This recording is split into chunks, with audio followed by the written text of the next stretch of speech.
En réalité, la douleur est un phénomène complexe et qui mobilise plusieurs dimensions chez l'animal. D'abord, la douleur a une composante sensorielle. L'animal perçoit que quelque chose lui fait mal et éventuellement il évalue aussi le niveau de douleur. Ensuite, il y a une composante émotionnelle. Cela signifie que l'animal ne fait pas seulement que percevoir la douleur, mais il la ressent. Elle peut provoquer du stress, de l'inconfort, même de l'anxiété. Et enfin, il a une composante cognitive. Cognitive, c'est-à-dire que l'animal garde en mémoire l'expérience douloureuse qu'il a vécue et il peut donc ensuite anticiper, redouter une situation identique. Et c'est ce qui explique qu'un animal puisse développer des réactions d'évitement ou de peur dans des situations qui sont équivalentes.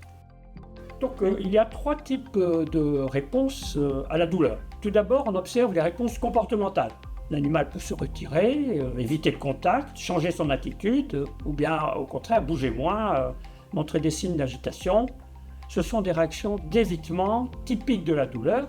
En fait, l'animal se protège du danger. Ensuite, il y a les réponses physiologiques. La douleur entraîne une augmentation de la fréquence cardiaque, de la respiration, parfois même du diamètre des pupilles.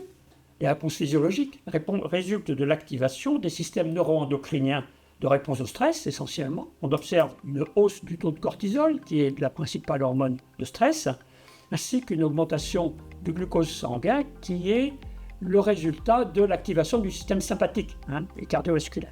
Ces modifications permettent à l'organisme de mobiliser de l'énergie pour faire face à la douleur. Une lésion des tissus provoque aussi une inflammation. L'inflammation est une réaction naturelle de défense qui se manifeste par une rougeur, un édème, c'est-à-dire le gonflement de la région, et une élévation locale de la température. Cette inflammation a un rôle important dans la réparation du tissu lésé, mais elle est elle-même une source de douleur et elle peut amplifier en plus la sensibilité de la zone qui a été touchée. Donc comprendre ces mécanismes comportementaux, physiologiques, hormonaux, inflammatoires est essentiel pour évaluer la douleur et également la prendre en charge de façon correcte.